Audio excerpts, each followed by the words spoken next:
La drôle de minute. La drôle de minute de Karine Dubernet sur Rire et Chanson. Bonjour Karine Dubernet. Mais qu'est-ce que tu fais? Mais tu me vois? Bah oui, je te vois. Oui. Ah, tu me vois? Bah, ah, zut, mais c'est quoi? Ça marche pas du tout, ce ça flyer anti-agression de Darmanin, là. C'est quoi cette connerie? Comment ça marche en plus? Je suis censée faire quoi? Jouer à Shifumi avec mon violeur? Normalement, t'es censé ça me protège. Bah oui, mais là, ça te protège pas. Bah non, je te vois. Attends, il y a un QR code. Peut-être que si j'appuie dessus, je sais pas, ça déclenche une alarme ou ça prend feu, je sais pas. Continue à discuter avec toi, je sais pas. Alors, je voulais expliquer. Gérald Darmanin lance en effet une campagne de prévention pour la sécurité des femmes dans l'espace public tout au long de l'été. 5 millions de flyers, donc comme celui-ci, seront distribués par les forces de l'ordre afin de rappeler les gestes à voir lorsqu'on est témoin ou victime d'une agression. Oui, enfin, Darmanin chargé de prévenir les violences sexuelles contre les femmes. C'est vrai que quand même, c'est un peu comme si Pierre Palmade gérait la prochaine campagne anti-drogue. Hein. Putain, je me suis coupée. Je me suis coupée avec le papier, voilà. Ah là là, ça. Non, appelez un médecin. Je retire ce que j'ai dit, ça fait un mal de chien, c'est affreux.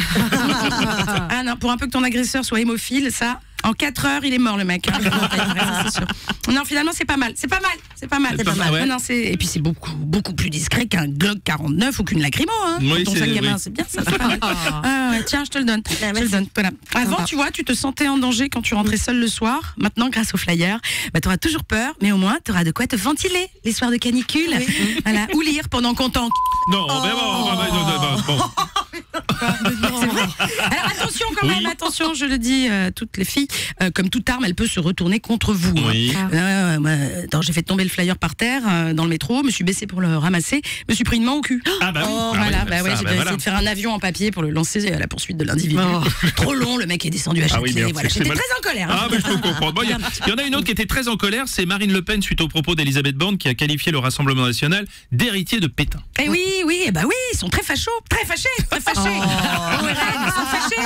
Voilà, c'est vrai quand même, se faire traiter d'enfant de Pétain, jamais très agréable quand même. C'est vrai, espèce d'enfant de Pétain. Ouais, non, c'est pas grave du tout. Voilà, et pourquoi pas bon à rien? En 2 mots. Oui, pas mal aussi, pas mal. Il faut arrêter avec ces sous-entendus. Hein. Ça suffit. Hein. C'est fini, voilà, parce que je vous rappelle quand même, Marine Le Pen, elle a donné tous ses manteaux de fureur, de fourrure, fourrure à la Croix-Rouge. On ne l'arrête plus. C'est quelqu'un de bien. On ne l'arrête plus. Voilà. Et Jean-Marie Le Pen, maintenant, il est plus proche de l'euthanasie que de l'État nazi. Ça suffit. Non, puis faut arrêter. Puis contractuellement, le RN, il sert d'épouvantail qu'une fois tous les 5 ans. Je rappelle, relisez le contrat. Bon, après, les gens, ils s'habituent. Non. Le reste du temps, ils sont payés pour faire de la figuration au Parlement, c'est tout. Voilà. Donc stop, ça suffit maintenant. Laissez-les tranquilles. D'ailleurs, contre toute attente, Emmanuel Macron a recadré sa première ministre. Hein. Oui, une performance d'ailleurs.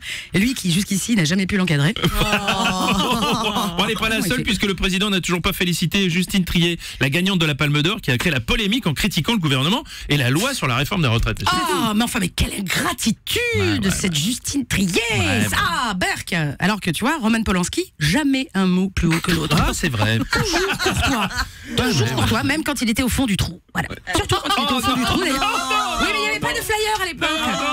Alors que maintenant, il y en a. Oh là, comment enchaîner? Bon, alors tiens, en parlant de trou, justement, tiens, nouveau record de détenus en France, avec 73 162 personnes incarcérées, quand même. Oui. Alors toutefois, le record de mars 2020 reste à ce jour toujours inégalé, avec ses 66 millions de détenus incarcérés chez eux grâce au Covid. Bravo, cocorico.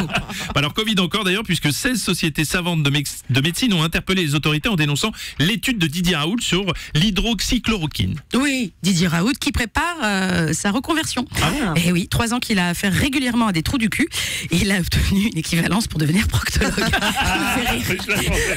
me fait rire. Voilà. Non, mais comme on dit à Marseille, il s'en cague, Didier. Quoi qu'il arrive, il reste cool, Raoult. Ouais. Ça me cague. Allez. Merci. C'est la drôle de minute de Karine Dubernet.